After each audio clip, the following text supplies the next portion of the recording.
ॐ सहनाववतु सहनौ भुनक्तु सह वीर्यङ्करवावहै तेजस्विनावधीतमस्तु मा विद्विषावहै। ॐ शान्ति शान्ति शान्तिः। शङ्करं शङ्कराचार्यं केशवं बादरायणं सूत्रभाष्यकृतौ वन्दे भगवन्तौ पुनः पुनः। ईश्वरो गुरुरात्मेति मूर्तिभेदविभागिने व्योमवद्व्याप्तदेहाय दक्षिणामूर्तये नमः। ॐ पाठाय प्रतिबोधितां भगवता नारायणेन स्वयं व्यासेन ग्रथितां पुराणमुनिना मध्ये महाभारतम्। अद्वैतामृतवर्षिणीं भगवतीम् अष्टादशाध्यायिनीम् अम्ब त्वामनुसन्दधामि भगवद्गीते भवद्वेषिणीम्। यं ब्रह्मा वरुणेन्द्ररुद्रमरुतः स्तुन्वन्ति दिव्यैस्तवैः वेदैः साङ्गपदक्रमोपनिषदैः गायन्ति यं सामगाः। ध्यानावस्थिततद्गतेन मनसा पश्यन्ति यं योगिनः यस्यान्तं न विदुःसुरासुरगणा देवाय तस्मै नमः। यस्यान्तं न विदुःसुरासुरगणा देवाय तस्मै नमः।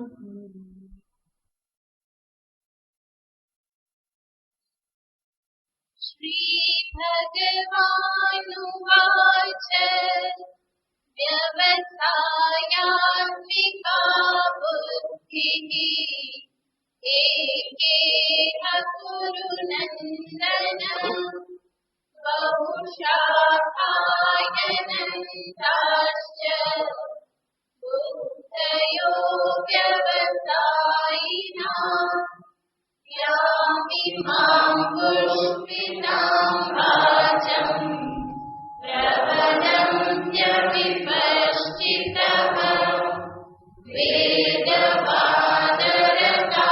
पार्थ नान्यदस्तीति वादिनः।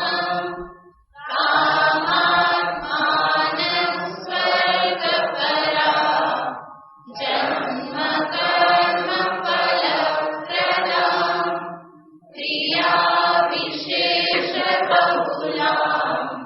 भोगैश्वर्यगतिं प्रति भोगैश्वर्यप्रसक्तानां तया परितचेतसाम्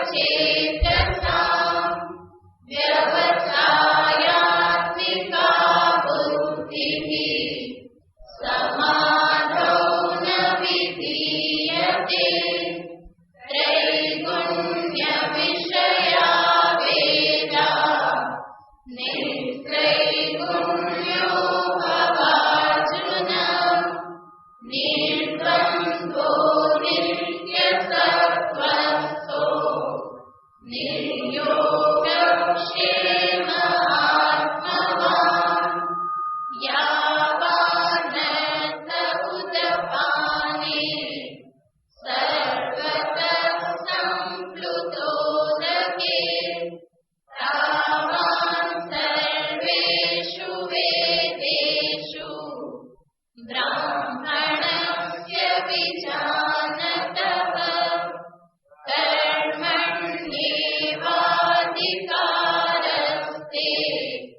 मा ફલેષુ કદાચન મા કર્મફલ હેતુર્ભૂઃ મા તે સંગોસ્ત્વ કર્મણિ.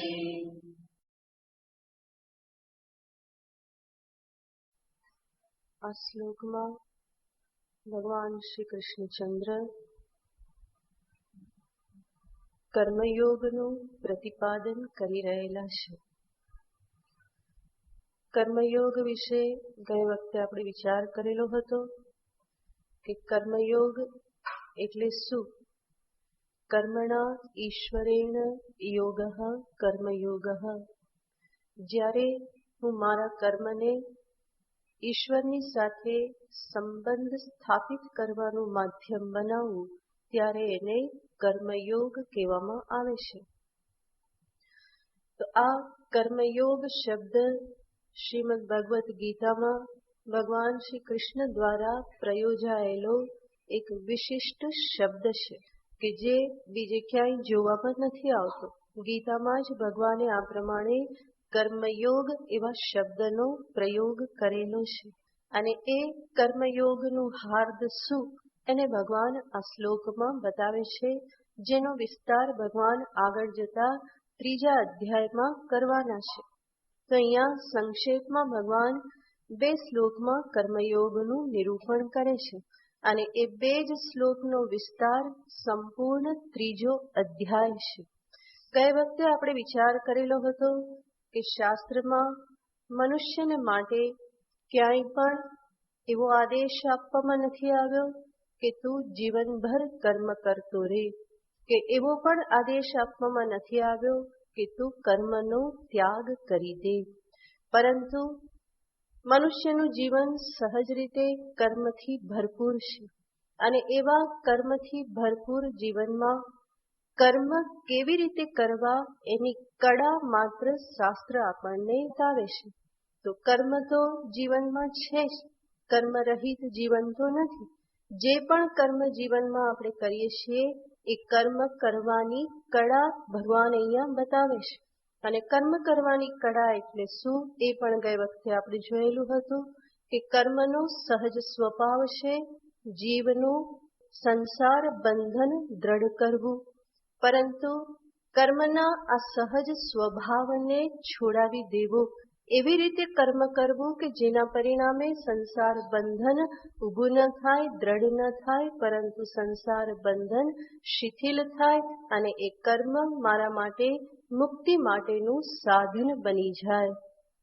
તો સહજ એવા બંધન ઊભું કરનાર એવા કર્મને એ સામર્થ્યથી મુક્ત કરી દેવા, બલકે કર્મના સ્વભાવને બદલી નાખો એવી જે કળા જે છે એને જ ભગવાન અહીંયા કર્મયોગ શબ્દથી બતાવે છે. અને આવા કર્મયોગને ભગવાન આ સૂત્ર રૂપે બતાવે છે આ શ્લોકમાં, જેમાં 4 પાદ ભગવાન બતાવે છે જે કર્મયોગના 4 સૂત્ર છે. જેમાં સર્વપ્રથમ ભગવાન કહે છે કર્મણ્યેવાધિકારસ્તે. આ જે 4 બાબત જે છે એના સંદર્ભમાં એક પછી એક આપણે વિચાર કરીએ. સર્વપ્રથમ ભગવાન મનુષ્યને ઉપદેશ આપે છે કે એનો અધિકાર ક્યાં છે. મનુષ્યનો સહજ સ્વભાવ છે કે એ સર્વત્ર અધિકાર જમાવવા માટે તૈયાર રહેશે. પોતાનો અધિકાર હોય ન હોય એ કઈ વિચાર કર્યા વગર એ હંમેશા શેના માટે પ્રવૃત્ત થાય છે? તો કે અધિકાર મેળવવા માટે હંમેશા પ્રવૃત્ત થાય છે. તો આ માનવનો સહજ સ્વભાવ છે કે બધા ઉપર અધિકાર પ્રાપ્ત કરવા માંગે છે. ભગવાન આ શ્લોકમાં એને એના અધિકારનું ક્ષેત્ર બતાવી દેશે. બરાબર, તારે અધિકાર જમાવવો છે, તારા અધિકારનું ક્ષેત્ર આટલું છે. ક્યાં છે મારો અધિકાર? કર્મણ્યેવાધિકારસ્તે તે અધિકારઃ કર્મણિ એવ. આ સર્વપ્રથમ કર્મયોગનું સૂત્ર છે. આ જે વાક્ય જે છે એને 2 પ્રકારે જોવામાં આવે છે. સર્વપ્રથમ એને જોઈએ તો ભગવાને જે અહીંયા કહેલું છે એનો અન્વય એક મહાત્મા કરે છે કે કર્મણિ તે એવ અધિકારઃ તવ એવ અધિકારઃ. કર્મમાં તારો જ અધિકાર છે, તારો જ અધિકાર છે એનો અર્થ શું? મનુષ્ય જ અધિકાર છે.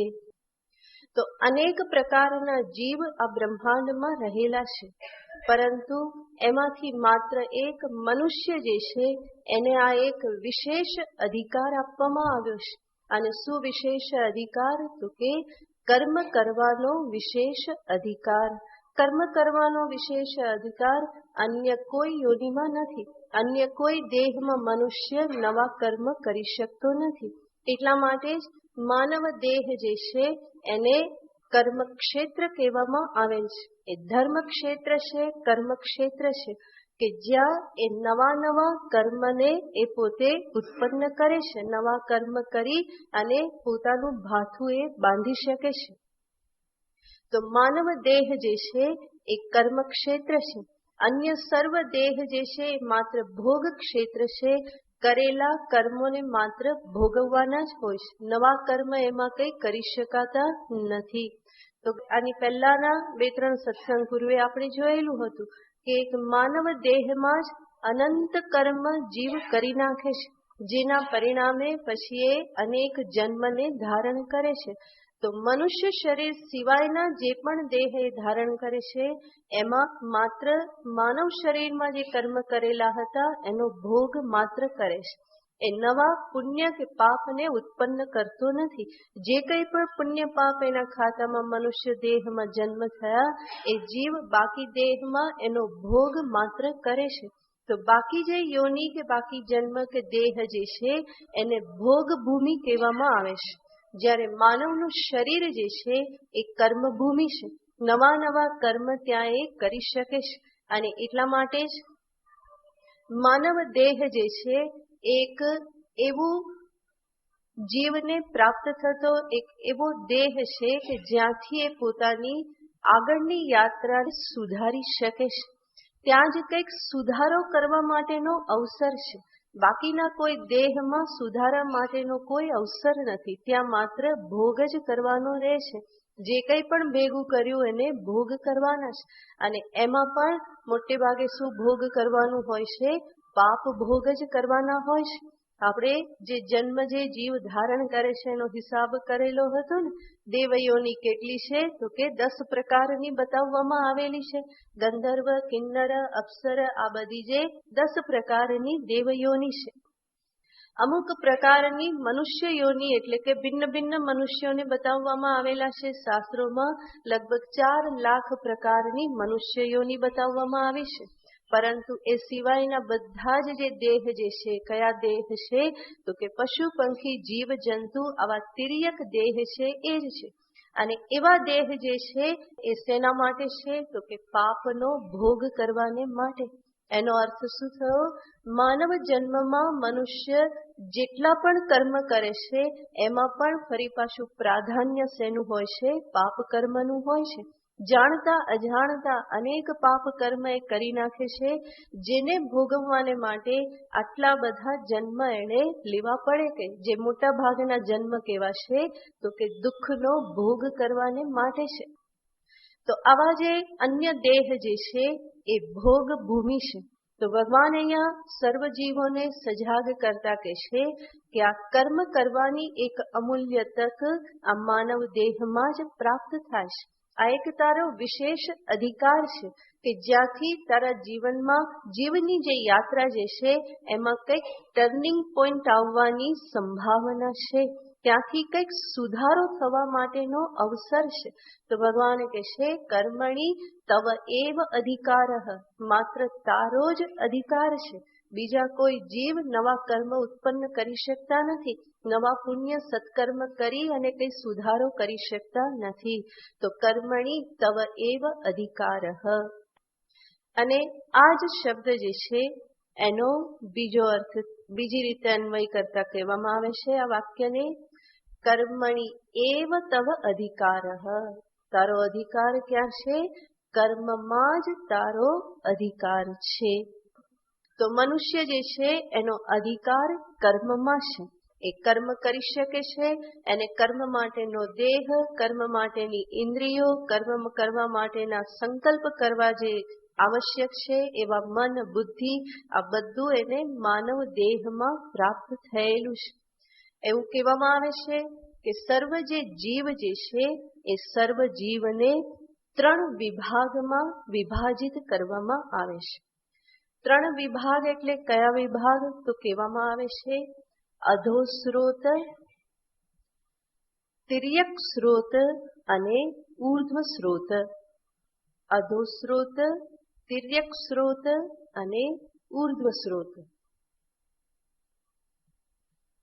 ઉર્ધ્વ સ્રોત એનો અર્થ છે કે જે કંઈ પણ ગ્રહણ કરવામાં આવે છે એ નીચેથી ક્યાં જાય છે? ઉપર જાય છે. જેમ કે વૃક્ષને જલ આપો મૂળમાં તો એ ક્યાં પહોંચે છે? તો કે શાખા, પર્ણ, ફલ ત્યાં સુધી એ પહોંચે છે. તો જે ગ્રહણ થાય છે એ બધું કેવું? તો કે નીચેથી ગ્રહણ થાય છે અને સ્રોત ક્યાં છે? તો કે ઉપરની તરફ છે. આ જે બધી જળ યોનિઓ છે એને આ પ્રમાણે ઉર્ધ્વ સ્રોત કહેવામાં આવે છે. ત્યાર પછી શું છે? તો કે તિર્યક સ્રોત. તિર્યક સ્રોત યાને સમાન લીટીમાં જે છે, જેમ કે પશુ આદિ જે છે એ જે ગ્રહણ કરે છે અને એનો ઉત્સર્ગ કરે છે, એની જે પ્રક્રિયા જે છે કેવી રીતે થાય છે? તો કે તિર્યક સ્રોત છે. અને મનુષ્ય જે ગ્રહણ કરે છે અને એનો ઉત્સર્ગ થાય છે કેવું છે? તો કે અધો સ્રોત. અને આમાં થાય છે શું?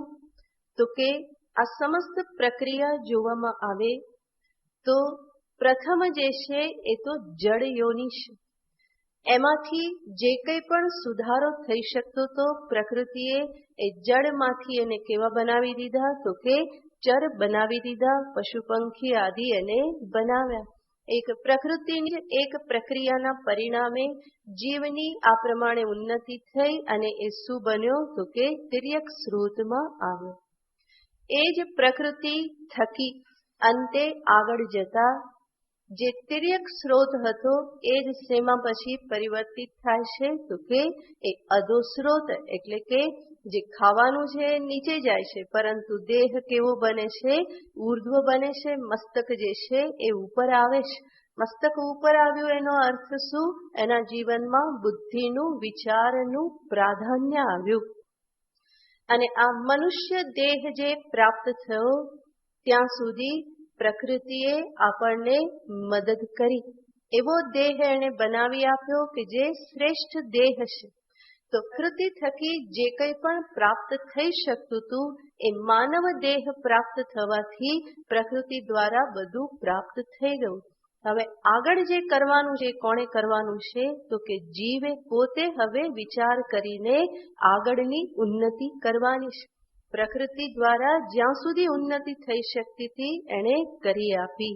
હવે આગળની ઉન્નતિ કરવાની જવાબદારી કોની છે? તો કે જીવની પોતાની છે. અને જીવ આ જવાબદારી કેવી રીતે નિભાવી શકે? તો કે યોગ્ય રીતે કર્મ કરીને. કર્મ માટેના જે સાધન મળેલા છે, શરીર, વાણી, મન, ઇન્દ્રિય, આ બધાનો યથાયોગ્ય ઉપયોગ કરી અને એ પોતાની જે યાત્રા છે જીવની યાત્રા, એ યાત્રામાં એ પ્રગતિ સાધી શકે, એમાં કંઈક ઉન્નતિ કરી શકે. તો ભગવાન અહીંયા કહે છે કે અર્જુન, તે એવ અધિકારઃ કર્મણી, તારો જ અધિકાર છે કર્મમાં.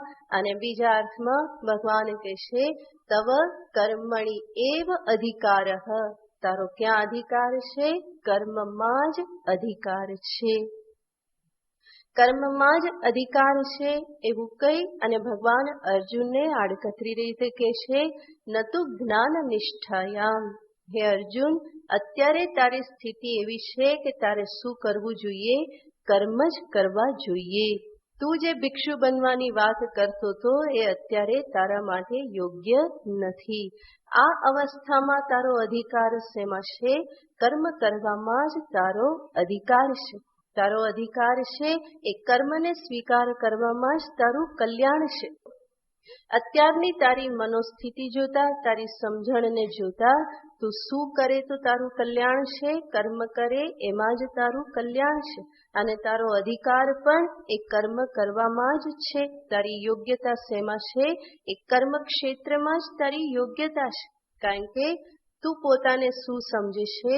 પોતાને જીવ સમજે છે, કર્મનો કર્તા સમજે છે, કર્મફળનો ભોગતા સમજે છે, સંસારમાં આવાગમન કરનારો તું તને સમજે છે. અને એટલા માટે એ સમજદારીની સાથે તારો અધિકાર ક્યાં બને છે? કર્મમાં જ તારો અધિકાર બને છે. માટે ભગવાન કહે છે કર્મણી એવ તવ અધિકારઃ, તારો અધિકાર કર્મમાં જ છે. અને આ પ્રમાણે જ્યારે કહેશે કે કર્મણી એવ અધિકારઃ, તો એ એવકારથી કંઈક તો દૂર થવું જોઈએ ને.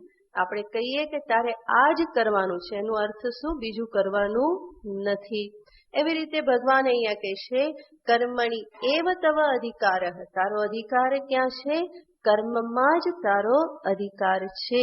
એનો અર્થ ક્યાંક અધિકાર નથી. ભગવાન એવકારથી અધિકારના ક્ષેત્રને મર્યાદિત કરી દેશે. તારો અધિકાર ક્યાં? તો કે કર્મમાં જ તારો અધિકાર છે. એનો અર્થ એક એવું સ્થાન છે કે જ્યાં અધિકાર નથી. ક્યાં અધિકાર નથી? તો ભગવાન બીજું સૂત્ર આપે છે, મા ફલેષુ કદાચન. કર્મણી એવ અધિકારઃ ફલેષુ કદાચન તવ અધિકારઃ મા અસ્તુ. ફળના સંદર્ભમાં તારો અધિકાર નથી. ફલ વિષયમાં તારો અધિકાર નથી. મા ફલેષુ કદાચન. હવે જ્યારે ભગવાન આ પ્રમાણે કહેશે કે ફલેષુ કદાચન મા અધિકારઃ અસ્તુ, તો એ વાક્ય જે છે એને પણ બે પ્રકારે જોવામાં આવે છે. કર્મમાં જ તારો અધિકાર છે, ફળમાં તારો અધિકાર નથી. આ એનું સામાન્ય ટ્રાન્સલેશન થયું.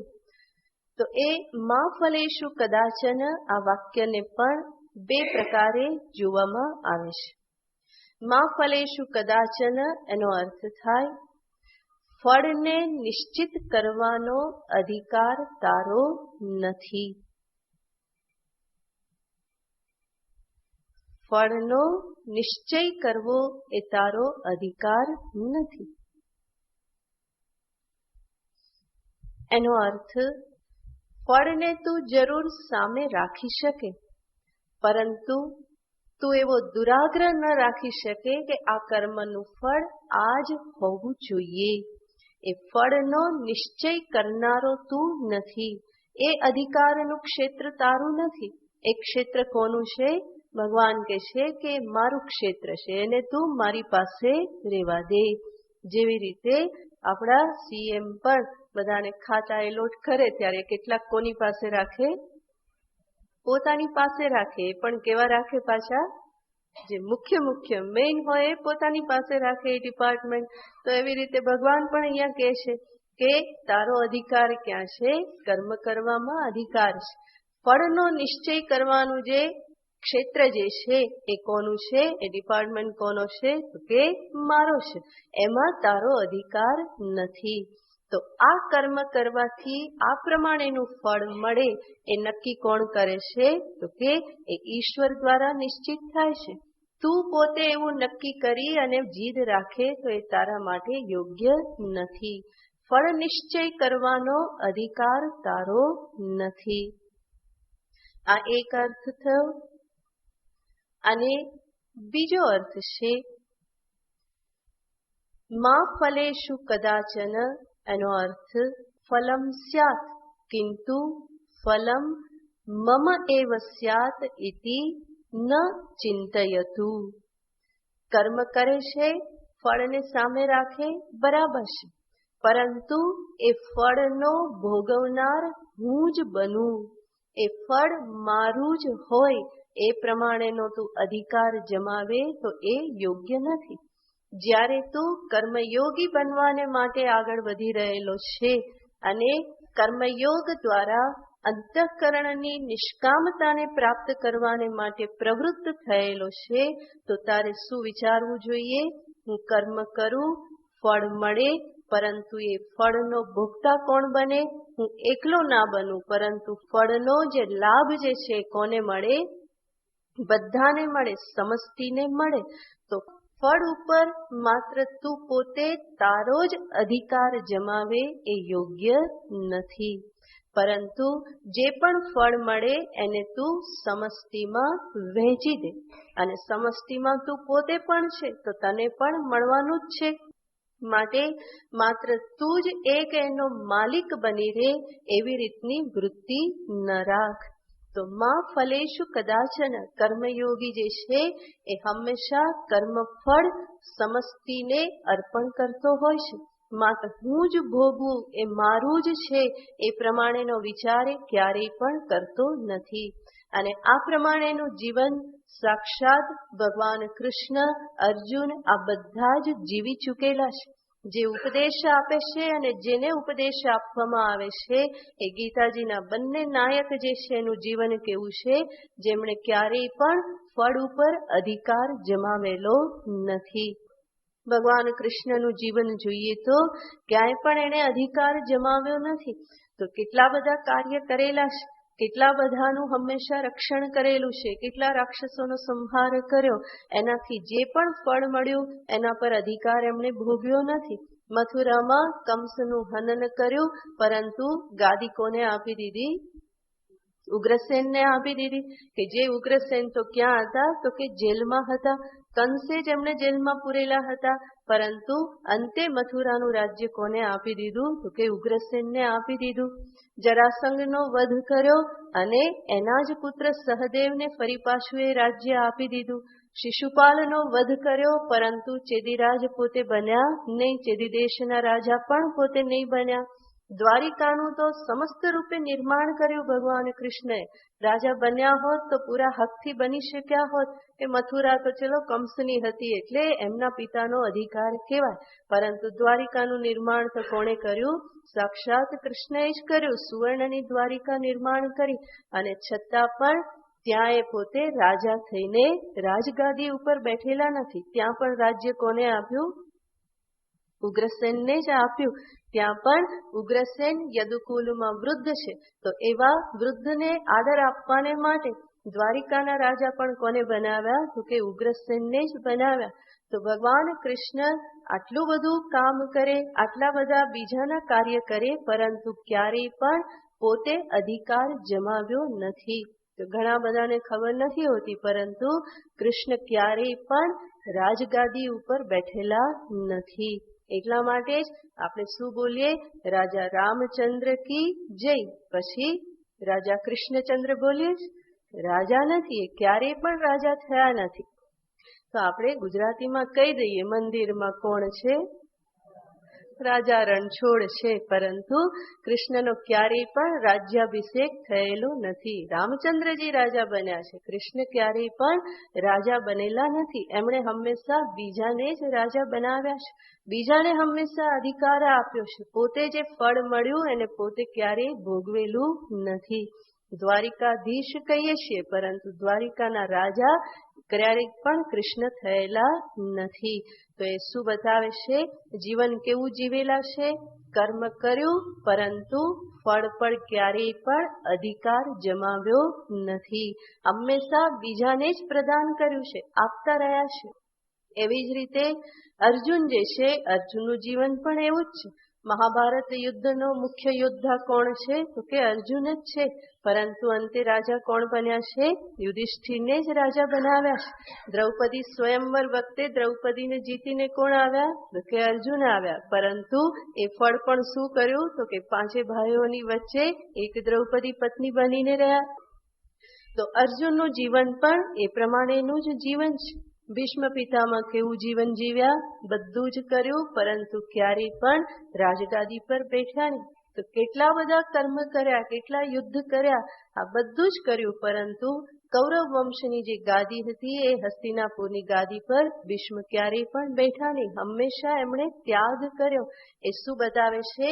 આ બધા જ મહાપુરુષોનું જીવન એ બતાવે છે કે કર્મ તો એમણે કર્યા, કર્મણી એવ તવ અધિકાર હે જે ભગવાન કહેશે એ સર્વને એ અનુસરેલા જે કંઈ પણ કર્તવ્ય કર્મ હતા એ કર્તવ્ય કર્મ કરવામાં ક્યારેય પણ પાછી પાની કરેલી નથી, પરંતુ કર્મ કર્યા પછી ફળ ઉપર અધિકાર જમાવ્યો નથી કે આ ફળ તો મને જ પ્રાપ્ત થાય, હું જ ભોગવું, એ પ્રમાણે અધિકાર જમાવ્યો નથી. ગાંધી બાપુએ પરિશ્રમ કર્યો અને સ્વતંત્રતા મળી. માત્ર ગાંધી બાપુને જ મળી? કોને મળી? બધાને મળી. બધાને સ્વતંત્રતા મળી અને એના ફળ એને મળ્યા. તો એ ફળ કેવું થયું? સમષ્ટિમાં વહેંચાઈ ગયેલું છે. માત્ર ગાંધી બાપુને અનેકોએ એના માટે શહીદ બનેલા છે, અનેકોએ ત્યાગ કર્યો, પરંતુ એનું ફળ કોને મળ્યું છે? તો કે સમષ્ટિને પ્રાપ્ત થયેલું છે. તો કર્મ કરવાનો અધિકાર જે છે એનો આ દરેકે ઉપયોગ કર્યો છે, પરંતુ ફળ ઉપર આ ફળ મારું જ છે એ પ્રમાણેનો અધિકાર જમાવ્યો નથી. તો ભગવાન કહે છે મા ફલેષુ કદાચન. આના બંને અર્થ જોઈ લેવાના. ફળનો નિશ્ચય કરવાનો અધિકાર મારો નથી, અને બીજું એ ફળ હું જ ભોગવું એ પ્રમાણેનો અધિકાર જમાવવો એ પણ કર્મયોગીને માટે યોગ્ય નથી. બલકે ફળ જે કંઈ પણ પ્રાપ્ત થાય એને હું શું કરું? તો કે સમષ્ટિમાં વહેંચી દઉં. કર્મ કરવાનો અધિકાર મારો છે, અને કર્મ દ્વારા જે કંઈ પણ ફળ મળે એ ફળનો નિશ્ચય કરવાનો અધિકાર કોનો છે? તો કે ઈશ્વરનો છે. તો ભગવાન અહીંયા આ બંને જીવ અને ઈશ્વરના જે કાર્ય જે છે એના વિભાજન કરી દે છે કે આપણી ભાગીદારી, તારે શું સંભાળવાનું? આ સંભાળવાનું, ને મારે આ સંભાળવાનું. જેમ ઘરમાં પણ 2 જણ હોય તો શું કરી લે? કામની વહેંચણી કરી લે ને. આટલા તારે કરવાના અને આટલા મારે કરવાના. બહારનું તમારે સંભાળવાનું, ઘરનું હું સંભાળું. બરાબર? તો એવી જ રીતે કૃષ્ણ અર્જુનને કહે છે કે કર્મ કરવાનું ક્ષેત્ર એ તારું છે, અને ફળ નિશ્ચય કરવાનો અધિકાર જે છે એ ક્ષેત્ર કોનું છે? મારું છે. અને માટે એમાં દખલગીરી કરવાની નહીં. જે પણ કર્મ કરીશ એને અનુરૂપ ફળ તને પ્રાપ્ત થવાનું છે. કર્મ અને કર્મફળના સિદ્ધાંત જે છે એ નિયમો મેં ઘડેલા છે, અને એ અપવાદ રહિત રીતે કાર્ય કરી જ રહેલા છે. એમાં તારે ક્યાંય પણ વચ્ચે આવવાની આવશ્યકતા નથી. તારા કર્મને અનુરૂપ તને ફળ પ્રાપ્ત થશે, અને એ કેવું થશે? જે રીતના મેં કર્મફળના નિયમો નિશ્ચય કરેલા છે એ નિયમને અનુરૂપ તને કર્મફળ પ્રાપ્ત થશે. એ નિયમને ક્યારેય કોઈ બદલી શકતું નથી, અને એટલા માટે એ બાબત તારે વિચારવાની જ જરૂર નથી. તારું કર્તવ્ય શું છે? તું કર્મ કરતો જા, એ તારું કર્તવ્ય છે. એટલું જ નહીં, કર્મ અને કર્મફળના સિદ્ધાંતના આધારે જે કંઈ ફળ તને પ્રાપ્ત થાય છે એ ફળ પણ, અને જે મળ્યું, જે તારા સત્કર્મનું જે કંઈ પણ સારું ફળ મળ્યું એને શું કરવાનું છે? તો કે વહેંચીને ભોગવવાનું છે. તેન ત્યક્તેન ભુંજીથાહ. બીજાના માટે ત્યાગ કરી અને તું ભોગવ. તો ઝાડ લગાવો, ફળ આવે, એમાં ઘણા બધા ફળ આવે. કોનો અધિકાર છે? તો કે સર્વનો અધિકાર છે. બધા જ લોકો એ ફળ ખાઈ શકે, અને તને ભૂખ લાગે તો તું પણ એકાદું ફળ કાપી અને ખાઈ લે, એમાં વાંધો નથી. તો સમષ્ટિમાં વહેંચવાનું. તેન ત્યક્તેન ભુંજીથાહ. બીજાના માટે ત્યાગ કરી અને તું ભોગવ. તો બંને રીતે આને જોવાનું. ફળ નિશ્ચય કરવાનો અધિકાર મારો નથી, અને જે ફળ પ્રાપ્ત થાય એને પૂરેપૂરું હું જ ભોગવી લઉં એ પ્રમાણેનો અધિકાર જમાવવો એ પણ યોગ્ય નથી. તો કર્મણી એવ તવ અધિકારઃ મા ફલેષુ કદાચન. આ દ્વિતીય સૂત્ર થયું. ત્યાર પછી ભગવાન ત્રીજું સૂત્ર દર્શાવે છે, અને એમાં કહે છે મા કર્મ ફલ હેતુર ભૂહુ. ભગવાન અહીંયા બહુ સરસ જીવને સૂચન કરે છે કે તું કર્મફલ હેતુ માં ભૂહુ. કર્મફલ હેતુ એનો અર્થ થાય છે કર્મ ફળરૂપ આ સંસાર છે, ભગવાન કહે છે કે કર્મ કરી અને તું સંસારનું કારણ ના બન. કઈ રીતે કર્મ ફળનો અર્થ સંસાર? ભગવાન ભાષ્યકાર અહીંયા બતાવે છે કર્મ ફલ રૂપ સંસાર. આ સમસ્ત સંસાર જે છે એ કોનું સ્વરૂપ છે? તો કે જીવે કરેલા કર્મના ફળ સ્વરૂપ જ આ સમસ્ત સંસાર કે જગતનું નિર્માણ થયેલું છે. તો એક જીવ જે છે એ પોતાના જીવનમાં મનુષ્ય તરીકે જે પણ કર્મ કરે છે એનો ભોગ કરવાને અર્થે જ આ જગતનું નિર્માણ થયેલું છે. તો કોઈ જગ્યાએ કોઈ એક પથ્થર પડેલો છે અને એ શેના માટે પડેલો છે? તો કે ક્યારેક હું એ રસ્તેથી નીકળું અને થાકી ગયેલ હોઉં તો એ પથ્થર ઉપર બેસી, વૃક્ષની નીચે પથ્થર ઉપર બેસી અને શું પ્રાપ્ત કરું? તો કે ત્યાં વિશ્રામ પ્રાપ્ત કરું. તો એના માટે એ પથ્થર ત્યાં પડેલો છે. એ વિશ્રામ પ્રાપ્ત કર્યું, સુખ થયું, તો એ કોનું ફળ છે? પુણ્ય કર્મનું ફળ છે. તો એ પથ્થર ત્યાં પડ્યો છે શેના કારણે? મારા પુણ્ય કર્મના કારણે મારે એ ભોગ કરવાનો છે એટલા માટે એ ત્યાં પડેલો છે. અને બીજી વાર નીકળ્યા અને ઊંચું જોતા જોતા ચાલતા હતા, ઠેબુ આવી ગયું ને પડી ગયા. તો એ જે પથ્થર ત્યાં પડ્યો તો એ શેના માટે પડ્યો છે?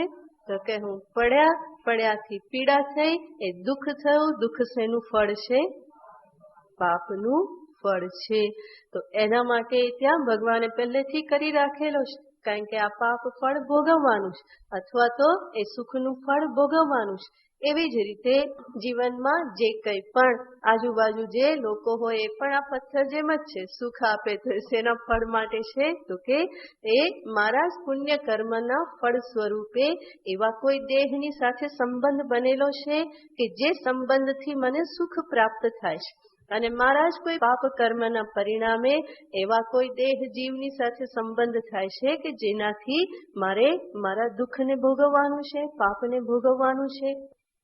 માટે જ કહેવામાં આવે સુખસ્ય ન કોપી દાતા પરો દદાતી કુબુદ્ધિ રેસા સ્વકર્મ સૂત્ર ગ્રથિતો હિ લોકઃ. આ જે કંઈ પણ મનુષ્યના પરસ્પર સંબંધ જે થાય છે એના મનુષ્યના પરસ્પર સંબંધ કે જળ જગતની સાથે મનુષ્યના સંબંધ, જળ ચેતન સંબંધ, ચેતન ચેતન સંબંધ, આ બધાની પાછળ કારણ શું છે? સ્વકર્મ સૂત્ર ગ્રથિતો હિ લોકઃ. આ સમસ્ત લોક જે છે એ બધા એકબીજાની સાથે ગૂંથાયેલા છે અને એમની ગૂંથણી માટેનો દોરો કયો છે? તો કે બધા જીવોના કર્મરૂપી દોરો છે. સ્વકર્મ સૂત્ર, પોતાના જ કર્મરૂપી સૂત્રથી આ બધા જ જીવ અને જળ પદાર્થો પરસ્પર સંકળાયેલા છે. એનો અર્થ મારા જીવનમાં જે કંઈ પણ પ્રાપ્ત થાય છે, જે કંઈ પણ સંબંધ થાય છે, સંપર્ક થાય છે જળ ચેતનની સાથે, અને એના થકી મને જે કંઈ પણ સુખ દુઃખ પ્રાપ્ત થાય છે તો એ કોના પરિણામે પ્રાપ્ત થાય છે? મારા જ પોતાના પૂર્વ કરેલા કર્મના ફળ સ્વરૂપે. આ દેહ પ્રાપ્ત થયેલો છે શેના આધારે? પૂર્વ કરેલા કર્મના ફળના સ્વરૂપે. જે કંઈ પણ કર્મફળ છે એ કર્મફળ પાપ પુણ્યના મિશ્રણ થકી આ માનવ દેહ પ્રાપ્ત થયેલો છે. ફરી માનવ દેહ પ્રાપ્ત થયો, એ દેહમાં ફરી અનેક કર્મ કર્યા. એ અનેક કર્મના ભોગને અર્થે ફરી અનેક પ્રકારના જીવ ધારણ થશે, અનેક દેહ ધારણ થશે, અને એ દેહમાં અનેક કર્મના ભોગ ફરી પાછા થશે. અને એ ભોગ થયા પછી ફરી પાછું જ્યારે પાપ ઓછા થશે, પાપ પુણ્ય સમ થશે, ત્યારે ફરી માનવ દેહ પ્રાપ્ત થશે. ફરી માનવ દેહમાં ફરી કર્મ થશે, કર્મના ફળ ભોગવવાને માટે ફરી પાછા જન્મ લઈશું. તો જે કંઈ પણ મારા કર્મના ફળ જે છે એનો ભોગ હું કરી શકું, એને અનુરૂપ જગતનું નિર્માણ મારી આજુબાજુ થાય છે. માટે આ જે જગત જે છે એ બનાવવામાં આવેલ છે એ જરૂર ઈશ્વરે બનાવ્યું છે, પરંતુ ઈશ્વરે સ્વતંત્ર રૂપે બનાવ્યું નથી. ઈશ્વરે બનાવ્યું છે શેના આધારે? સમસ્ત જીવોના કર્મ ફળનો ભોગ આપવાને માટે. એના જ કર્મને સામે રાખી અને આ સમસ્ત જગતનું નિર્માણ થયેલું છે. માટે ઘણા બધા કહેતા હોય ભગવાનની ઉપર દોષ આપતા હોય, ભગવાને આવું જગત કેમ બનાવ્યું, ભગવાને આ જગતમાં આટલું દુઃખ કેમ રાખ્યું, આટલી ગંદકી કેમ રાખી. તો ત્યાં આપણે સમજવાનું છે કે ભગવાને કંઈ પોતાની ઈચ્છાથી રાખેલું નથી. એ બધું કોનું છે? તો કે જીવનું માગેલું છે.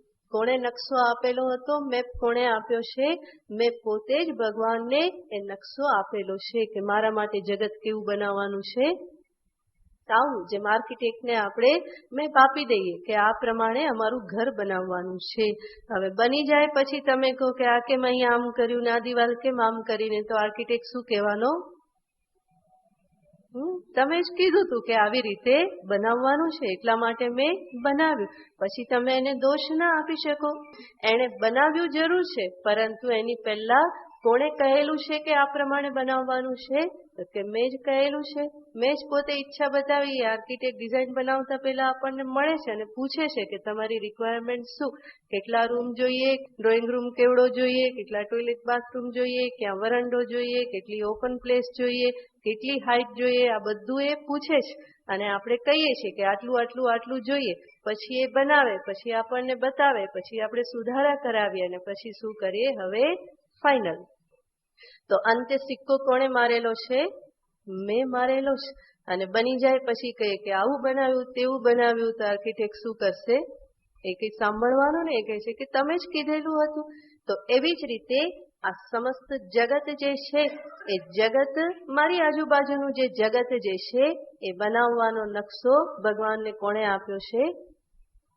મેં જ આપેલો છે. અને પછી આપણે કહીએ કે આવું કેમ બનાવ્યું ને આવો ક્યાં પનારો પડ્યો. હવે કોણે કહેલું હતું? તો કે મેં પોતે જ કહેલું છે. મારા જ પોતાના કર્મ છે અને એ કર્મના ફળ સ્વરૂપે આ જગતનું નિર્માણ થાય છે. દેહ જે પ્રાપ્ત થાય છે એ કર્મફળનું જ પરિણામ છે. આજુબાજુ જે લોકો, પરિવાર, માતા પિતા, ભાઈ બહેન, સંબંધીઓ જે કંઈ પણ પ્રાપ્ત થાય છે એ પણ શેનું પરિણામ છે? કર્મફળનું જ પરિણામ છે. એટલા માટે તો કોઈ માતા પિતા પસંદ નથી કરી શકતા. જે મળ્યા તે જન્મ થઈ ગયો. કેવો ભાઈ મળે, કેવી બહેન મળે એ પણ કંઈ નક્કી થઈ શકતું નથી. એટલા માટે પછી લોકો ધર્મનો ભાઈ બનાવે, ધર્મની બેન બનાવે. કેમ? કારણ કે અહીંયા તો કંઈ ચાલતું નથી, એટલા માટે ત્યાં કરવું પડે. તો જે પરિવાર, જે લોક સંપર્ક જે પણ પ્રાપ્ત થાય છે એ શેના થકી પ્રાપ્ત થાય છે? મારા જ કર્મ થકી પ્રાપ્ત થાય છે. મારા કરેલા કર્મના ફળને મારે ભોગવવાનું છે અને એ ફળને હું જે રીતે ભોગવી શકું એવું જગત, એવા લોકો, ભગવાન જે છે એ મારી આજુબાજુ નિર્માણ કરે છે. તો કર્મ ફળના ભોગને અર્થે જ આ બધું નિર્માણ થાય છે. અને એ ભોગ કરતા કરતા મનુષ્ય ફરી પાછું શું કરે છે? કર્મ કરે છે. અને ફરી એ કર્મના ફળ સ્વરૂપે ફરી શું પ્રાપ્ત થાય છે? જન્મ, જગત, સંસાર, આ બધું પ્રાપ્ત થાય છે. તો સમસ્ત સંસાર જે છે એ કેવો છે? તો કે કર્મ ફળ સ્વરૂપ. સર્વ જીવોના કર્મ ફળના પરિણામે આ સમસ્ત જગતનું નિર્માણ થયેલું છે. અને એની જે કંઈ પણ આ જગતમાં જે ગતિ, આવાગમન જે થાય છે, એક શરીરમાંથી બીજા શરીરમાં, આ લોકમાંથી પરલોકમાં, ઉર્ધ્વલોકમાં, અધોલોકમાં, જે કંઈ પણ એનું સંસરણ થાય છે. સંસારનો અર્થ શું? સંસરણ. જીવ જ્યાં આ પ્રમાણે સંસરણ કરે છે એનું એ સંસરણ પણ શેના આધારે થાય છે? તો કે એના જ કર્મફળના આધારે થાય છે.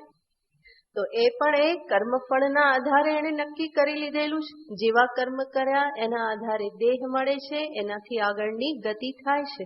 તો આખી જર્ની જે છે શેનાથી નક્કી થયેલી છે? પોતાના જ કર્મના આધારે નક્કી થયેલી છે. એટલા માટે જ કહ્યું કે માનવ દેહમાં એ જર્નીને કયો વળાંક આપવો એ વિશેષ પસંદગી કરવાનો એક અધિકાર ત્યાં પ્રાપ્ત થાય છે. જે રીતની જર્ની ચાલી રહી છે ત્યાંથી માર્ગ બદલાવવા માટે, કર્મને બદલાવવા માટે, સત્કર્મ કરી અને જે યાત્રા જે છે એને સુધારવા માટેનો મોકો આ માનવ જીવનમાં છે. ભગવાન અહીંયા અર્જુનને કહેશે કે આ જે સંસરણ જે જીવનું થઈ રહેલું છે, જે સંસાર જે છે, એ સંસારને માટે તું કારણ ન બનતો.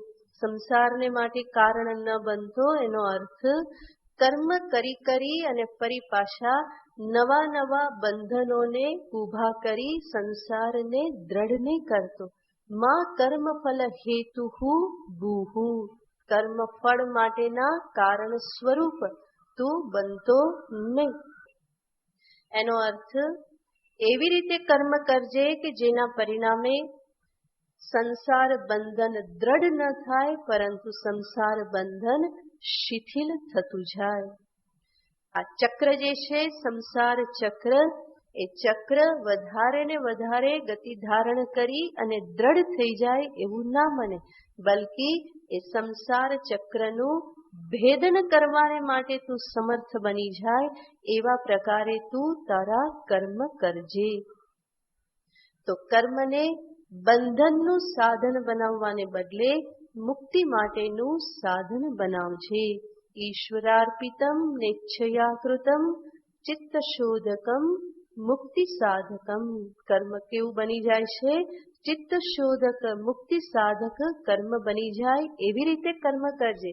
માં કર્મફલ હેતુર્બુહુ, કર્મને તું વિચાર્યા વગર અજ્ઞાનતા સાથે અવિવેકપૂર્ણ રીતે અનેક પ્રકારની કામનાઓ સાથે, સ્વાર્થ સાથે, સંકુચિતતા સાથે, મિથ્યા અભિમાન સાથે, હું જ કરું, હું જ ભોગું એવા બધા ભાવ સાથે કર્મ કરી અને સંસાર માટેનું કારણ નહીં બનતો રહેતો, બલ્કિ યોગ્ય દ્રષ્ટિથી કર્મ કરી સંસારના કારણ નહીં પરંતુ મોક્ષ માટેના એક કારણ બને એવી રીતે તું કર્મ કરજે.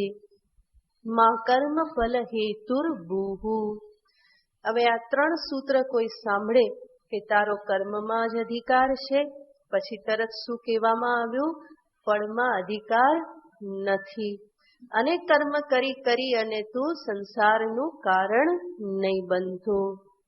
તો અહીંયા કોઈ પણ કે હવે જો કર્મ કરીને ફળ પણ ભોગવવાના ના હોય, ફળ માટેની આશા રાખવાની ના હોય અને કર્મ કરવાથી આ સંસાર બંધન જ ઊભું થઈ જતું હોય અને એમાં આટલું બધું ધ્યાન રાખવું પડતું હોય, તો વધારે સારું તો શું છે? કર્મ કરવું જ નહીં, બેસી જવું ચૂપચાપ.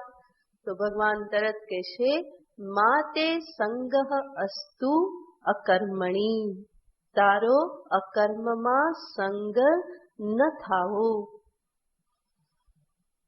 તારો અકર્મમાં સંગ ન થાવો એનો અર્થ છે કે તું અકર્મી થઈ અને બેસી ન જતો. અકર્મી થઈ બેસી ન જતો એનો અર્થ અપરિપક્વ અવસ્થામાં કર્મોને છોડી અને આળસુ ન બની જતો. તે અકર્મણી સંગહ માં અસ્તુ. તો ભગવાન કહે કે જરૂર તું વાત તો ડાઈ કરે છે કે ભાઈ આવા કર્મ કરવા શા માટે?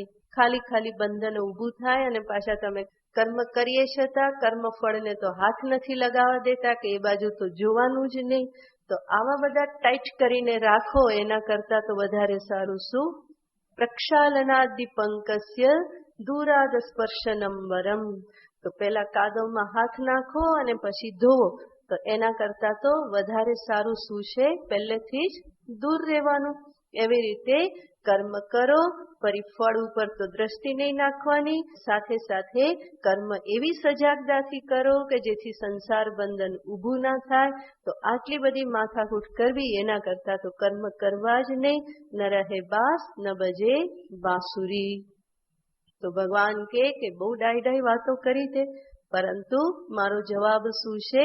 જરૂર પ્રજ્ઞાવાદાંશ ભાસશે, બોલે છે તો કેવા વચન બહુ ડાયા, પરંતુ એ અવસ્થામાં યોગ્ય નથી. ભગવાન જાણે છે કે અર્જુનના મનમાં તરત શું આવી જશે, આના કરતા તો સંન્યાસ લેવા દો ને, આવી બધી માથાકૂટ ક્યાં કરવી, આ બધું છોડીને ચાલ્યા કે. તો ભગવાન જાણે છે એટલા માટે કે છે અકર્મણી તે સંગહ માં અસ્તુ. સર્વજીવોને સામે રાખીને કહે છે કે તારો સંગ અકર્મમાં ન થાવો. આમ તો વેદાંત દ્રષ્ટિથી, ગીતાજીના પણ પરમ સિદ્ધાંત દ્રષ્ટિથી અકર્મ અવસ્થા જે છે એ પરમ શ્રેષ્ઠ કહેવામાં આવે છે. અકર્મ એ આત્માનું સ્વરૂપ છે, એટલા માટે ભગવાન ચોથા અધ્યાયમાં કહેવાના છે, કર્મણ્ય કર્મય પશ્યેત અકર્મણિ ચ કર્મયઃ સ બુદ્ધિમાન મનુષ્યેષુ. તો ભગવાન ત્યાં અકર્મની શ્રેષ્ઠતા બતાવવાના છે. અકર્મ એને જ ભગવાન બીજા શબ્દમાં કહેશે નૈષ્કર્મ્ય.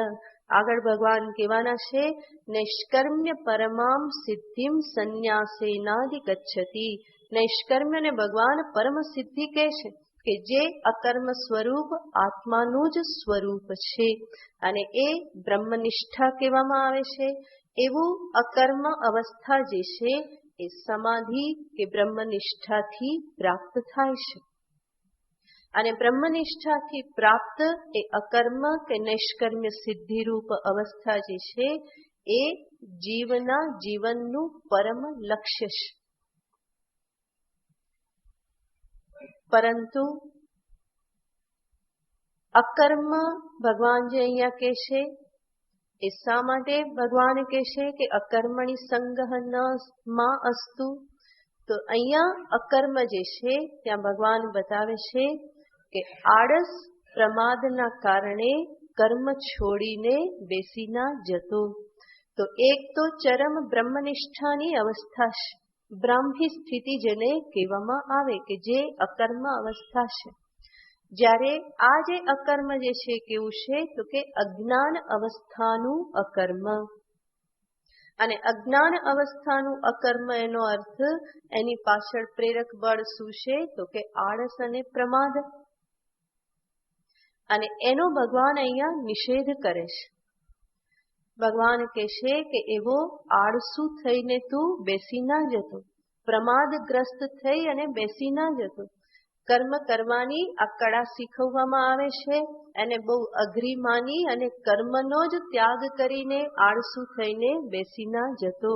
તારો સંગ એવી રીતે આળસ પ્રમાદકૃત અકર્મમાં ક્યારેય પણ ન થાવ, કારણ કે એમાં તારું કલ્યાણ રહેલું નથી.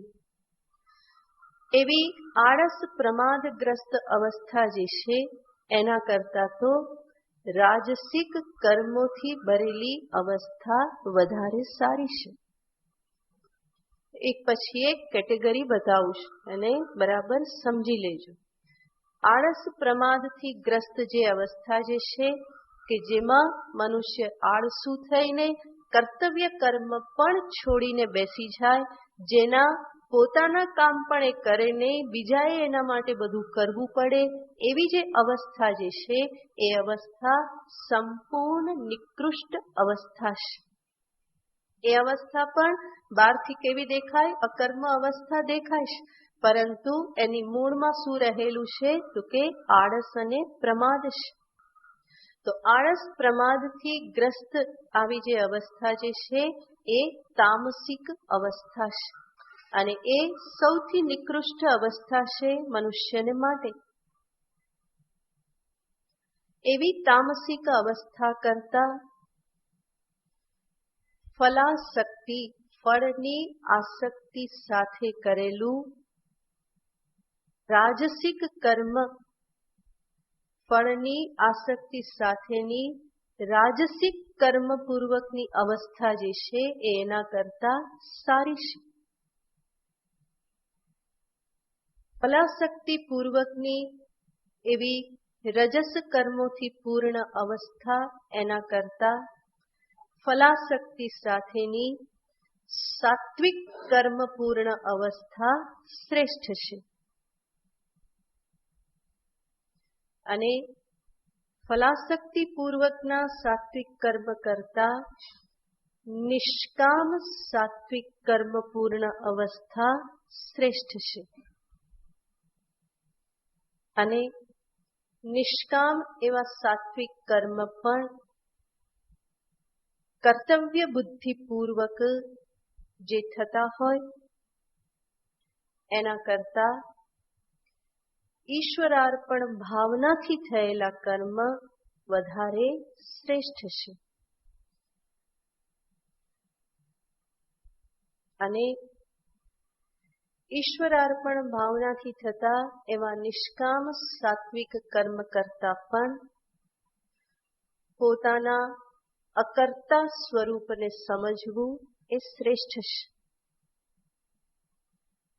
અને અકર્તા સ્વરૂપના જ્ઞાન કરતા પણ એ જ અકર્તા સ્વરૂપમાં નિષ્ઠા પ્રાપ્ત થઈ જવી એ એના કરતા પણ શ્રેષ્ઠ છે. અને એ જ નૈષ્કર્મ્ય અવસ્થા કે અકર્મ અવસ્થા છે. તો પહેલી અકર્મ અવસ્થા આળસથી ગ્રસ્ત અને છેલ્લી અકર્મ અવસ્થા જે છે કેવી છે તો કે સ્વરૂપ સ્થિતિ, બ્રાહ્મ્ય સ્થિતિ રૂપ છે. એટલા માટે ભગવાન કહેશે કે જે અકર્મ તું જે કહેશે, કર્મથી ભાગવાની વાત કે આવા કર્મ કોણ કરે જે બંધનમાં નાખે અને ફરી પાછા ફળનું તો અમારે કંઈ જોવાનું નહીં, તો એવા કર્મ કરવા કરતા તો શું કરવું, ચૂપચાપ બેસી જવું સારું. પરંતુ હકીકત છે કે જ્યાં સુધી પોતાના અકર્તા અભોગતા પૂર્ણ સ્વરૂપને સમજવામાં ન આવે ત્યાં સુધી ચૂપચાપ બેસવું પણ સંભવ નથી. ચૂપચાપ ક્યારે બેસી શકાય? પ્રજહાતિ યદા કામાન સર્વાન પાર્થ મનોગતાન આત્મન્યેવાત્મના તુષ્ટઃ સ્થિત પ્રજ્ઞસ્તદોચ્યતે. ભગવાન હમણાં જ આગળ કહેવાના છે કે એ સ્થિરતા, ચૂપચાપ બેસી જવું ક્યારે સંભવ બને? જ્યારે અંતરની સર્વ કામનાઓ દૂર થઈ જાય અને પોતાના આત્મ સ્વરૂપમાં જ માત્ર સ્થિતિ પ્રાપ્ત થાય, સંતુષ્ટિ પ્રાપ્ત થાય, ત્યારે જ એ અકર્મ અવસ્થા કે બ્રાહ્મી અવસ્થા પ્રાપ્ત થાય. બાકી ત્યાં સુધી કર્મને છોડીને બેસવાનો વિચાર જે છે એ કોઈ પણ રીતે કલ્યાણકારી નથી. અકર્તા અભોગતા સ્વરૂપમાં સ્થિતિ પ્રાપ્ત થાય ત્યારે કર્મ સહજ રીતે છૂટી જાય એ અકર્મ અવસ્થા છે. જ્યાં સુધી કર્તૃત્વ અનુભવાય છે, જ્યાં સુધી ભોક્તૃત્વ અનુભવાય છે, ત્યાં સુધી શું કરતા રહેવું પડે તો કે આ કર્મ જે છે એનો સહારો લેતા જ રહેવું પડે. કર્તૃત્વ ભોક્તૃત્વને શિથિલ કરવાનું સાધન આ કર્મયોગ છે. જેમાં ભગવાને જ્યારે કહ્યું મા ફલેષુ કદાચન, તો ફળ પરના અધિકારને છોડવાનું કઈ અથવા તો ફળને બધાની વચ્ચે વેચવાનું કઈ અને ભગવાન શું કરે છે, મારા ભોક્તૃત્વને શિથિલ કરવાનો ઉપદેશ આપે છે. માં કર્મફલ હેતુર્ભુઃ એ પ્રમાણે ભગવાન જ્યારે કહેશે તો ત્યાં ભગવાન કહેશે કે હું જ કરનારો છું એવી રીતનું અભિમાન ધારણ કરી, હું જ કર્મનો મુખ્ય કર્તા છું એવું અભિમાન ધારણ કરી અને ફરી તું સંસાર માટેનું કારણ ના બનતો. એનો અર્થ એ તૃતીય સૂત્રમાં ભગવાન કર્તૃત્વને શિથિલ કરવાનો ઉપદેશ આપે છે કે ત્યાં તું જોતો થા હું જ કરું છું એવું નથી, પરંતુ સાથે સાથે કોણ રહેલું છે તો કે ઈશ્વર છે. મુખ્ય તો કરનારે એ છે, હું તો કોણ છું, નિમિત્ત માત્ર છું, સાધન માત્ર છું. એવી ભાવના સાથે કરે તો સંસાર બંધન દ્રઢ નહીં થાય. તો પ્રથમમાં કહ્યું, પ્રથમ સૂત્રમાં કહ્યું તારો કર્મમાં જ અધિકાર છે. અને ત્યાર પછી દ્વિતીય સૂત્રમાં જે કહ્યું કે ફળમાં અધિકાર નથી, એના થકી મારા દ્રઢ ભોક્તૃત્વ ઉપર પ્રહાર કરી અને ભગવાન એને શિથિલ કરવાનો ઉપદેશ આપે છે.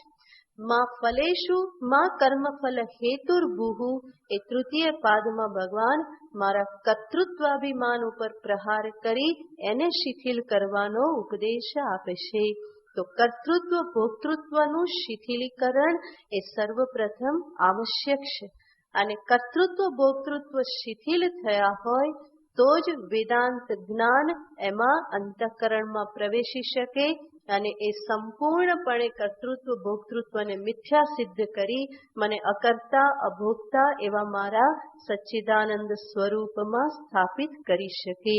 જેવી રીતે લોખંડને કાપતા પહેલા શું કરવું પડે, તપાવવું પડે, નરમ કરવું પડે, સીધે સીધા ટુકડા ના થાય. એવી જ રીતે કર્તૃત્વ ભોક્તૃત્વ જે છે એને પણ નરમ કરવા પડે, શિથિલ કરવા પડે. અને શિથિલ થયેલા કર્તૃત્વ ભોક્તૃત્વ જ્યાં થયેલા છે એવા અંતઃકરણમાં જ્યારે ઉપદેશ આપવામાં આવે કે તું અકર્તા છે, અભોગતા છે, તો એનો સ્વીકાર થઈ શકે. જે માત્ર પોતાને જ કરતા માની અને બધો સંસાર પોતાના જ સિર ઉપર લઈને ફરે છે કે હું જ કરનાર છું, એને કહેવામાં આવે કે અકર્તા છે, તો એના કાનમાં પ્રવેશી શકવાનું નથી. તો કર્મયોગ જે છે એ જ્ઞાન માટે મને તૈયાર કરે છે, અધિકારી બનાવે છે. એના માટે જ ભગવાને આ ઉપદેશ આપ્યો છે, કર્તૃત્વ ભોક્તૃત્વનું શિથિલીકરણ કરવાને માટે. તો એને સામે રાખીને ભગવાન કહે છે કે અર્જુન, આ કર્મ કરવાની તને એક અમૂલ્ય તક મળેલી છે, જેના થકી તું તારા અંતઃકરણને શુદ્ધ કરી શકે, જેના થકી તારા અંતઃકરણમાં નિષ્કામતાની તું સ્થાપના કરી શકે અને એ નિષ્કામ અંતઃકરણમાં જ તારા પારમાર્થિક બ્રહ્મ સ્વરૂપનો અવબોધ તું પ્રાપ્ત કરી શકે. આટલી મહામૂલી તક તને આ કર્મ દ્વારા પ્રાપ્ત કરવાની મળેલી છે. એવા મહામૂલા કર્મને તું અધકચરી અવસ્થામાં છોડી અને મૂર્ખામી ના કરતો, અકર્મમાં તારો સંગ કરી અને આ અવસર જે પ્રાપ્ત થયેલો છે, વિશેષ અવસર, એ અવસરને તું ચૂકી ના જતો. એનો ઉપયોગ કરી લેજે તારા અંતરને શુદ્ધ કરવા માટે, તારી યાત્રાની એક મંજિલ પ્રાપ્ત કરી લેવાને માટે, અંત એનો પ્રાપ્ત કરી લેવાને માટે, ઠરીઠામ થઈ જવાને માટે આ કર્મનો તું ઉપયોગ કરી લેજે. અનાદિ માયયા સુપ્ત, અનાદિકાલથી તું આ યાત્રા કરી રહેલો છે. હવે તું થાકેલો છે, ક્યાંક તો વિશ્રામ પ્રાપ્ત થાય અને એ વિશ્રામને માટે તું દોડી રહેલો છે, પરંતુ ક્યાંય પણ એ વિશ્રામ પ્રાપ્ત થતો નથી. આ માનવ જીવનમાં એ અવસર પ્રાપ્ત થાય છે, એ મહામૂલી તક પ્રાપ્ત થાય છે કે તારી યાત્રાનો અંત આવે.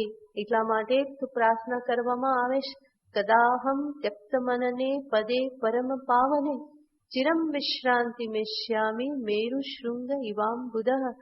તો યોગ વાસિષ્ઠમાં આવે છે, ઉદ્દાલક મુનિ આ પ્રમાણે વારંવાર વિચાર કરશે, મારા જીવનમાં એવો દિવસ ક્યારે આવશે કે જ્યારે મને ચિર વિશ્રાંતિ, ચિર શાંતિ પ્રાપ્ત થાય. જેવી રીતે બે પર્વતની મધ્યમાં એક નાની વાદળી શાંતિથી ત્યાં બેસી ગયેલી હોય, જ્યારે બાળ હોય ત્યારે તો હવાના પરિણામે એ ઉડી જાય છે, પરંતુ જે પર્વતની મધ્યમાં તળેટીમાં એક વાદળી હોય તો એ આરામથી ત્યાં રહેશે. ચિરમ વિશ્રાંતિ મેષ્યામી મેરુ શૃંગ ઇમામ બુધ. એ વાદળીની જેમ મારું મન પણ ક્યારે એવા ચિર વિશ્રામને પ્રાપ્ત થશે. એકાકી નિસ્પૃહ શાંત પાણીપાત્રો દિગંબર કદા શંભો ભવિષ્યામી. તો શંભુને પ્રાર્થના કરે છે ભર્તૃહરિ કે હું એવો ક્યારે બની જઈશ, એકાકી શાંત દિગંબર પાણીપાત્ર કદા કર્મ નિર્મૂલન ક્ષમો ભવિષ્યામી. મારા આ સર્વ કર્મને હું ક્યારે ઉચ્છેદ કરી શકીશ, જે કર્મના પરિણામે આ સંસાર ચક્રમાં ઉપર નીચે આવાગમન હું કરતો જ રહેલો છું.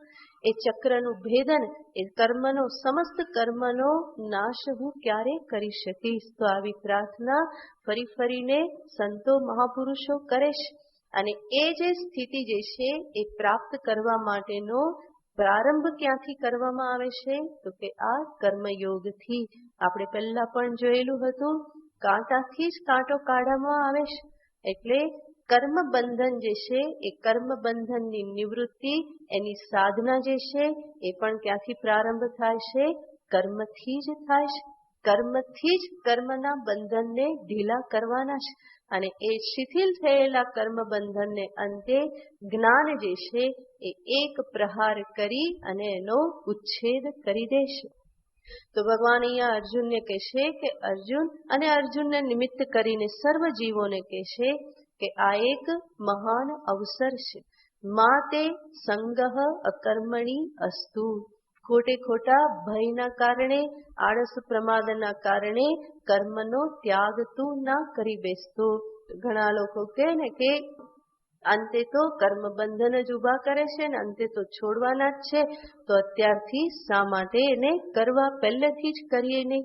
એટલા માટે આપણે દ્રષ્ટાંત આપીએ છીએ કે કપડામાં સાબુ લગાવીએ છીએ અને પછી શું કરીએ છીએ, ધોઈએ છીએ ને. સાબુ લગાવીએ છીએ અને પછી શું કરીએ તો કે પાણીથી સાબુને કાઢીએ છીએ. તો કોઈ દલીલ કરે કે હવે સાબુ લગાવીને કાઢી જ નાખવાનો હોય તો પછી લગાવો શું કરવાનું? તો એ શા માટે લગાવવાનો છે? કપડા સ્વચ્છ થઈ જાય એટલા માટે. તો એને લગાવવો પણ પડે અને કાઢવો પણ પડે. તો એવું જ અહીંયા મારું અંતઃકરણ સ્વચ્છ થઈ જાય એના માટે શું કરવું પડે તો કે કર્મ કરવા પડે. અને અંતે જ્ઞાન થકી કર્મરૂપી સાબુ જે છે એ ધોવાઈ પણ જશે. અને જ્યારે સાબુ ધોવાય ત્યારે સાથે સાથે શું લેતો જાય છે? મેલને લેતો જાય છે. એવી જ રીતે કર્મ જે છે એ શું કરે છે? મારા અંતઃકરણના જે મેલ જે છે એને એ છોડાવે છે, એને સાથે સાથે એ એનાથી મુક્ત કરી દે છે. માટે ખોટી બુદ્ધિ ચલાવી, ખોટા તર્ક કરી અને આ કર્મને છોડવાની વાત કરવાની નહીં. ભગવાન કહે છે માતે અકર્મણી સંગઃ અસ્તુ, અકર્મમાં તારો સંગ ન થાવો. ભગવાન જાણે આશીર્વાદ આપતો હોય ને એવી રીતે કહે છે માં અસ્તુ, ભલું કરે ભગવાન, ક્યારેય તારું એવું થાય નહીં. બરાબર કે તારી બુદ્ધિ એવી બગડે નહીં કે અધવચ્ચે તું કર્મનો ત્યાગ કરી દે, કર્તવ્ય કર્મથી ચ્યુત થઈ અને પાપ ભેગા કરી લે, એવું ના થાય. કારણ કે જ્યાં સુધી કર્તૃત્વ ભોક્તૃત્વ છે કોઈ પણ શાંતિથી બેસી શકતું નથી. નહીં કશ્ચિત ક્ષણમપી જાતુ તિષ્ઠતિ અકર્મકૃત. ભગવાન આગળ કહેવાના છે 3જા અધ્યાયમાં કે કોઈ કર્મ કર્યા વગર બેસી શકતું નથી. અને એટલું જ નહીં, ભગવાન કહેશે શરીર યાત્રાપી ચતે ન પ્રસિદ્ધેત કર્મણઃ. જો તું કર્મ નહીં કરે તો તારી શરીર યાત્રા પણ ચાલશે નહીં. એ તારી શરીર યાત્રા અને શરીર ચલાવવું, એ જીવન જીવવું પણ, આજીવિકા પણ બરાબર નહીં ચાલે. કોઈ કે શા માટે નહીં ચાલે? બાપ દાદા મૂકી ગયેલા છે, આજીવિકા શરીર યાત્રા કેમ નહીં ચાલે? તો શરીર યાત્રાનો અર્થ માત્ર ખાવાનું મળી જાય એટલું જ નથી. બાપ દાદા મૂકી ગયા હશે ને ખાતા રહેશો ને શરીરથી કંઈ નહીં કરો તો શું થશે? એની યાત્રા પણ કઠિન થઈ જાય છે. એટલું વજન વધી જશે ને, એટલા બધા રોગનું ઘર થઈ જશે કે શરીર યાત્રા નહીં રહે. શું બની જશે? યાતના બની જશે. યાત્રાની જગ્યાએ શું થઈ જાય છે? યાતના બની જાય છે. તો દેહ, ઇન્દ્રિય, મન, બુદ્ધિ આ બધા જે સાધન મળેલા છે એનાથી કર્તવ્ય કર્મ કરવું જ જોઈએ. અને જો વિહિત કર્મ નહીં કરે તો શું કરશે? નિષિદ્ધ કર્મ કરશે. વિહિત ચિંતન, સારું ચિંતન નહીં કરે તો નિષિદ્ધ ચિંતન કરશે. અને નિષિદ્ધ કર્મ, નિષિદ્ધ ચિંતન આ બધું ફરી પાછું કેવું છે? સંસારને, પાપને જ વધારે દ્રઢ કરનારું છે. માટે ભગવાન કહેશે કે એવી અપરિપક્વ અવસ્થામાં અકર્મણી તવ સંગઃ માં અસ્તુ. કર્મ છોડીને બેસવાની વાત નહીં કરતો. કર્મ એ મહામૂલું સાધન છે. જો યોગ્ય રીતે કરવામાં આવે તો એનું કેટલું મહાન ફળ પ્રાપ્ત થઈ શકે છે. સંસાર ચક્રનું ભેદન કરવા માટે પ્રથમ સાધન કર્તવ્ય કર્મનું પાલન છે. અને માતે સંગઃ અકર્મણી અસ્તુ. એ પ્રમાણે તારો સંગ આળસ પ્રમાદના પરિણામે અકર્મમાં ક્યારેય પણ ન થાવું. અને માટે ભગવાન કહેશે કે આટલું ધ્યાનમાં રાખીને શું કરવાનું છે? યોગસ્થ કુરુ કર્માણી. આગળનો શ્લોક ભગવાન કહેશે યોગસ્થ કુરુ કર્માણી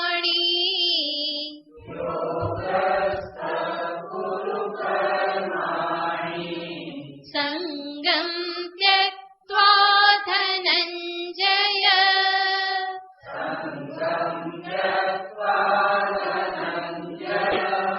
સિદ્ધ્ય સિદ્ધ્યો સમો ભૂત્વા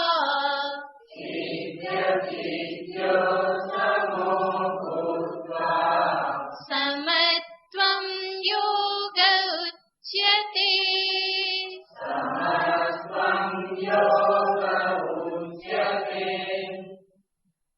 ભગવાને આગળના શ્લોકમાં કર્મયોગના સૂત્ર દર્શાવ્યા અને એ જે 4 બાબતો દર્શાવી એને સામે રાખીને ભગવાન કહેશે યોગસ્થ કુરુ કર્માણી.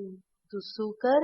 હવે અમે જ તને કર્મયોગનો ઉપદેશ આપ્યો, એ યોગમાં સ્થિત થઈ અને તું કર્મ કર.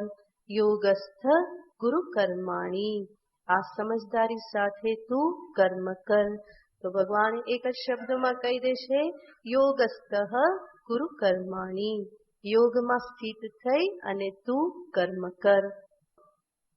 ભગવાને તો આ પ્રમાણે કહી દીધું કે યોગમાં સ્થિત થઈ અને કર્મ કર. પરંતુ કેવી રીતે એ યોગમાં સ્થિત થવું? ભગવાને જે કંઈ પણ અહીંયા કહ્યું કે કર્મમાં અધિકાર છે, ફળમાં અધિકાર નથી, એટલું જ નહીં, તું કર્મ ફળ સ્વરૂપ સંસાર માટે તું કારણ નહીં બનતો. આ તો બધું ભગવાને કહી દીધું. પરંતુ પ્રશ્ન શું આવે? કેવી રીતે? કેવી રીતે ફળમાંથી મનને બહાર રાખવું? કેવી રીતે હું કર્મ કરું કે જેથી કરીને હું સંસાર માટે કારણ ન બનું, બલકે મોક્ષ પ્રતિ હું અગ્રેસર થાવ? આ બધી બાબતો વિચારવી રહી. તો એ કર્મયોગ એટલે કેવી રીતે એને જીવનમાં ઉતારવું? ભગવાને તો સૂત્ર રૂપે વાત કરી દીધી અને આ સૂત્ર બહુ ગંભીર છે, કોઈ સામાન્ય નથી. તો એને હું મારા જીવનમાં કેવી રીતે ઉતારું? ભગવાને જે પણ ઉપદેશ આપ્યો કર્મના સંદર્ભનો, એને હું મારા વ્યાવહારિક જીવનમાં કેવી રીતે હું એને આત્મસાત કરું? કેવી રીતની સમજદારી કેળવું? કર્મ કરતી વખતે કેવી રીતની ભાવના રાખવું? કેવા કર્મ કરું, શું ન કરું? આ બધાનો વિચાર મારે કરવો રહ્યો. ભગવાને તો એક શબ્દમાં કહી દીધું કે આવી રીતે યોગમાં સ્થિત થઈ અને તું કર્મ કર. તો આજે યોગમાં સ્થિત થવું એટલે શું? કેવી રીતે આ બધું કરવું? એનો વિચાર આપણે આવતી વખતે કરીશું, જે બહુ જ મહત્વનો વિચાર છે. કર્મયોગ આપણા જીવનનું એક મહત્વનું પાસું છે, કારણ કે જીવન કર્મથી ભરપૂર છે. અને ભગવાન ફરી ફરીને કહેવાના છે, કર્મયોગ શબ્દનો પ્રયોગ, યોગ શબ્દનો પ્રયોગ ભગવાન ફરી ફરી કરવાના છે. તો કર્મફળથી મનને કેવી રીતે ઉપરામ રાખવું, અનાસક્ત રાખવું, અને સાથે સાથે ઈશ્વરાર્પણ ભાવનાથી કર્મ કરવા એટલે શું? આ બધો વિચાર આપણે આવતા વખતે કરીશું. ઓમ પૂર્ણમદ પૂર્ણમિદં પૂર્ણાત પૂર્ણમુદચ્યતે પૂર્ણસ્ય પૂર્ણમાદાય પૂર્ણમેવાવશિષ્યતે. ઓમ શાંતિ શાંતિ શાંતિ. હરિ ઓમ શ્રી ગુરુભ્યો નમઃ. હરિ ઓમ. राधिका वल्लभ नाथ हो, जय जय राधा वल्लभ नाथ, राधा वल्लभ नाथ, राधा वल्लभ नाथ, राधा वल्लभ नाथ, राधा वल्लभ नाथ, राधा वल्लभ नाथ, राधा वल्लभ नाथ, राधा वल्लभ नाथ, राधा वल्लभ नाथ, राधिका वल्लभ नाथ हो, जय जय राधा वल्लभ नाथ, राधा वल्लभ नाथ, राधिका वल्लभ नाथ हो, जय जय राधा वल्लभ नाथ, राधा वल्लभ नाथ, राधा वल्लभ नाथ, राधा वल्लभ नाथ, राधा वल्लभ नाथ, राधा वल्लभ नाथ, राधा वल्लभ नाथ, राधा वल्लभ नाथ, राधा वल्लभ नाथ, माखन चुराए नंदलाल हो, जय जय राधा वल्लभ नाथ, राधा वल्लभ नाथ, माखन चुराए नंदलाल हो, जय जय राधा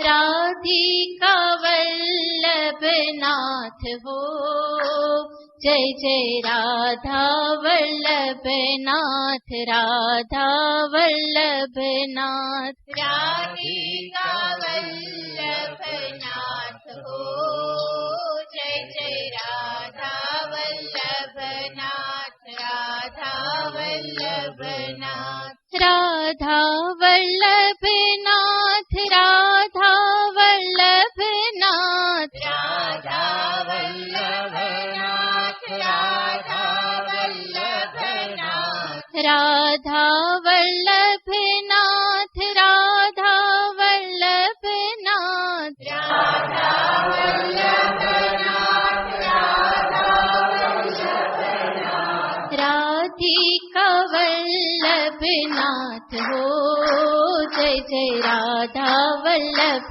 नाथ, राधा वल्लभ नाथ। राधिका वल्लभ नाथ हो, जय जय राधा वल्लभ नाथ, राधा वल्लभ नाथ। राधा वल्लभ नाथ, राधा वल्लभ नाथ, राधा वल्लभ नाथ, राधा वल्लभ नाथ। राधा वल्लभ नाथ, राधा वल्लभ नाथ, राधा वल्लभ नाथ, राधा वल्लभ नाथ। माखन चुराए नंद लाल हो, जय जय राधा वल्लभ नाथ, राधा वल्लभ नाथ। माखन चुराए नंद लाल हो, जय जय राधा वल्लभ नाथ, राधा वल्लभ नाथ। राधिका वल्लभ नाथ हो,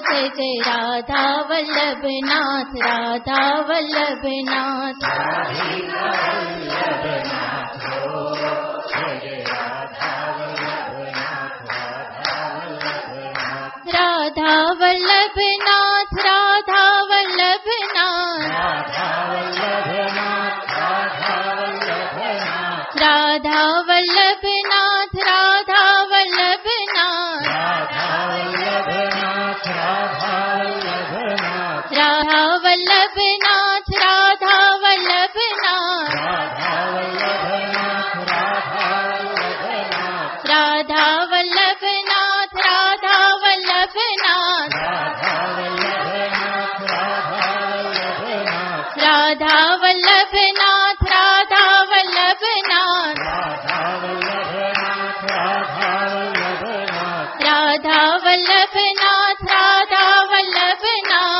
राधा वल्लभ नाथ, राधा वल्लभ नाथ। राधा वल्लभ नाथ, राधा वल्लभ नाथ, राधा वल्लभ नाथ, राधा वल्लभ नाथ। राधा वल्लभ नाथ, राधा वल्लभ नाथ, राधा वल्लभ नाथ, राधा वल्लभ नाथ। राधा वल्लभ नाथ, राधा वल्लभ नाथ, राधा वल्लभ नाथ, राधा वल्लभ नाथ। राधा वल्लभ नाथ, राधा वल्लभ नाथ, राधा वल्लभ नाथ, राधा वल्लभ नाथ। राधिका वल्लभ नाथ हो, जय जय राधा वल्लभ नाथ, राधा वल्लभ नाथ। राधिका वल्लभ नाथ हो, जय जय राधा वल्लभ नाथ, राधा वल्लभ नाथ। बोल श्री कृष्ण चंद्र भगवान की जय, राजा रामचंद्र भगवान की जय, श्री कृपानिधि महादेव की जय, सद्गुरु देव की जय। नमः पार्वती पतये हर हर महादेव।